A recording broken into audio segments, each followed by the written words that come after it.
Tiga amalan utama yang bisa mengkreasikan sedekah jariyah. Di hadis Muslim, diantaranya diingatkan kepada kita saat Nabi SAW menyampaikan, bima ma'na atau kama qala Rasulullah SAW.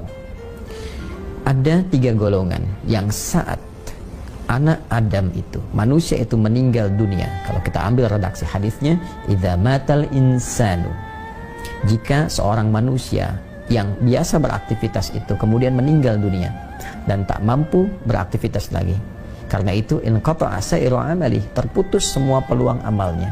Karena terputus semua peluang kreasi dan amalnya, maka terputus pula peluang pahalanya. Nggak mampu sholat lagi, pahala sholat terputus. Nggak mampu baca Al-Quran lagi, pahala baca Al-Quran terputus. Karena itu mumpung masih hidup, perbanyak sholat sesuai ketentuan, perbanyak bacaan Al-Quran. Kalau sudah meninggal, selesai semua peluang itu. Kemudian terputus semua amalnya, inqata'a sa'iru amali illa min thalath, kecuali ada tiga amalan yang ditinggalkan oleh seseorang yang meninggal dunia, tapi pahalanya terus mengalir. Sekalipun perbuatannya telah terhenti, pahalanya terus mengalir. Inilah yang dimaksud sedekah jariyah. Satu, sedekatin jariyah. Jadi langsung disebutkan bentuknya sedekah jariyah, ya, kebaikan yang mengalirkan pahala terus menerus.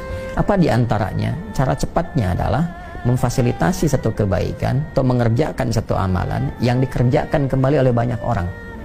Karena itu fasilitator ini, karena mendapatkan manfaat dari pekerjaan yang dilakukan oleh orang lain terhadap fasilitas yang telah disediakan, dia mendapatkan transfer pahalanya. Kita sering ambil contoh-contoh yang sederhana. Misal kita membantu di masjid, sediakan karpet masjidnya, atau misalnya menyiapkan mushaf tertentu, memfasilitasi para penghafal Al-Quran, ada buku-buku hafalan Quran misalnya, atau misalnya memperbaiki madrasah, di sana ada anak yang belajar, ada orang sholat sujud di karpet yang kita fasilitasi itu dengan izin Allah Subhanahu wa Ta'ala. Sepanjang bendanya masih ada, walaupun kita telah meninggal dunia, itu terus mengalirkan pahala. Itu yang disebut sedekah jariyah. Kedua, ilmin yuntafa'u bihi, ilmu yang bermanfaat. Karena itu sebagai orang tua, saya senantiasa memotivasi diri dan juga menyarankan kepada orang tua lainnya, tanamkan kepada anak-anak kita itu informasi pengetahuan yang baik-baik. Ajarkan Al-Fatihah pertama di lisan orang tuanya, supaya pahalanya mengalir ketika anak itu sholat. Ajarkan tentang kejujuran, kesabaran, ilmu-ilmu yang mendekatkan diri kepada Allah. Itu mengalir pahalanya setelah meninggal dunia. Pahala itu terasanya setelah meninggal. Kalau dalam berkehidupan mungkin tidak terasakan. Jadi begitu kita meninggal dunia, maka akan dikonfirmasi apa yang telah dilakukan itu. Dan yang terakhir adalah waladin salihin yad'u lahu, anak saleh yang senantiasa mendoakan kepada kedua orang tuanya. Karena itu, jika memang anak-anak masih berkehidupan, maka bimbing mereka dengan kebaikan, tempatkan di sekolah yang benar, carikan guru yang baik, karena itu aktifat terbaik saat orang tua berpulang.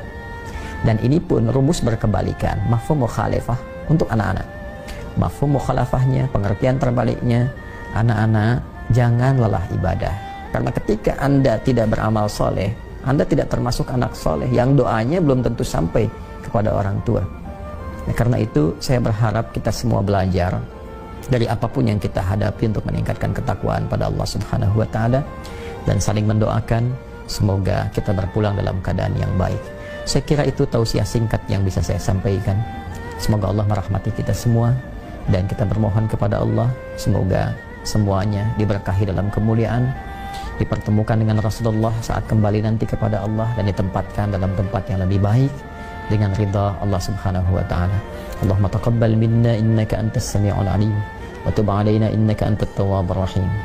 Wa sallallahu ala sayyidina Muhammad wa ala alihi wa sahbihi ajma'in. Wa akhiru da'wana subhanakallahumma wa bihamdika asyhadu an la ilaha illa anta nastaghfiruka wa natubu ilaik walhamdulillahi rabbil alamin. Assalamualaikum warahmatullahi wabarakatuh.